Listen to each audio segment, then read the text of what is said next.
Le deuxième vœu que je voulais formuler ce soir pour Vence et pour vous, pour chacun d'entre vous, parce que vous êtes Vence, ça n'est pas une entité, ça n'est pas juste une collectivité territoriale, c'est simplement tous ces Vensois et tous ces gens du pays vensois qui sont là. Je salue l'arrivée du président de la Chambre d'agriculture, mon ami Michel Dessus. Michel, il reste une place au premier rang, elle t'attendait. Voilà, merci Michel d'être avec nous.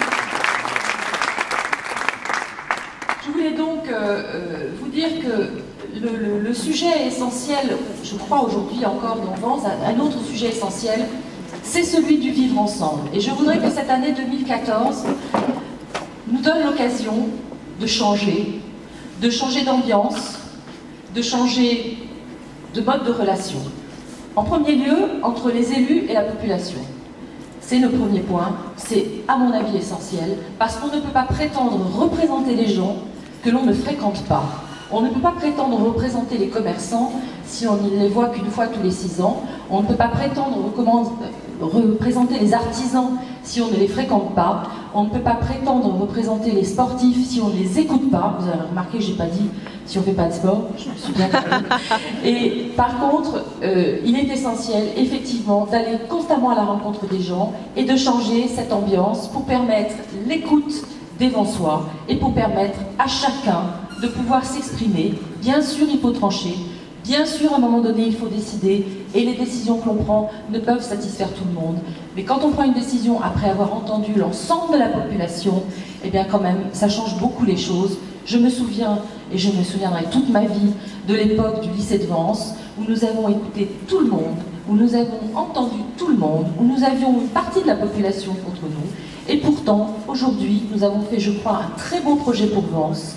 Ce très beau projet, même ceux qui étaient opposés viennent aujourd'hui nous dire « finalement vous aviez raison ». Eh bien c'est le plus beau des compliments qu'on puisse faire à des élus, même si, Christian, ce lycée, à un moment donné, nous a coûté l'élection en 2001. Eh bien aujourd'hui, on préfère avoir été battu et avoir donné un lycée à notre ville. Voilà. Donc le vivre ensemble, c'est l'écoute des autres. Le vivre ensemble, c'est profiter de l'expertise qu'ont les usagers du carrefour un tel, du rond-point un tel. C'est pouvoir se dire pourquoi tous les matins je passe sur un énorme rond-point qui n'est pas très agréable, qui n'est pas bien aménagé, où il y a 5 ou 6 pauvres oliviers qui s'ennuient dans leur bac. Et pourquoi on ne pourrait pas essayer de changer les choses en discutant avec les gens du quartier et en voyant comment on peut tout simplement améliorer l'entrée de la ville, l'ambiance de la ville, petit à petit, mais de façon coordonnée, avec une vision claire de ce que l'on veut pour sa commune. Et là, je crois qu'en écoutant les habitants et en prenant des décisions concertées, et parfois courageuses, je suis sûre qu'ensemble, nous pourrons redonner à notre ville une belle attractivité, cette attractivité qui fait que beaucoup d'étrangers sont venus par le passé acheter à Vence, que beaucoup de gens ont envie d'y vivre, et qu'aujourd'hui, on sent nettement, et je discute avec beaucoup d'agents immobiliers, de notaires, de gens qui travaillent dans ce milieu de l'immobilier, qui me disent cette année, les étrangers sont en train de vendre, les étrangers trouvent que la ville ne ressemble plus à ce qu'ils ont connu, que la ville n'est plus ce qu'elle était en termes de ville provençale, authentique, avec des aménagements publics charmants, cohérents, avec une espèce de fil conducteur de l'entrée de ville à la sortie de la ville, qui vous indique que ça y est, là, on est à Vence, et que ça, c'est différent des villes du littoral.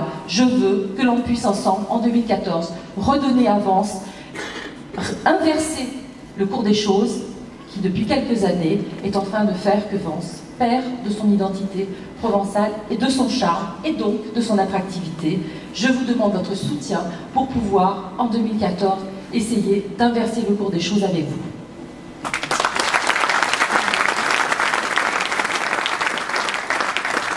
Le troisième point, toujours d'ailleurs dans le vivre ensemble, quelqu'un disait l'autre jour, c'est Nicole Doyon.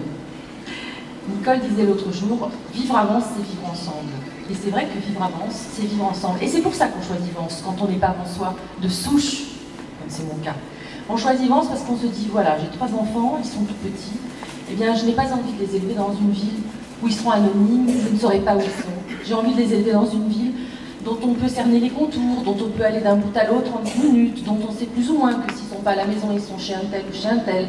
On vit encore dans une ambiance où finalement, j'allais dire, comme dans les villages avant, par le passé, c'est un peu les citoyens qui élèvent un enfant. Tout le monde sait, tiens, j'ai vu ton fils à tel endroit, tiens, j'ai vu ta fille à tel endroit. Voilà, on a une vie de groupe, on a une vie sociale.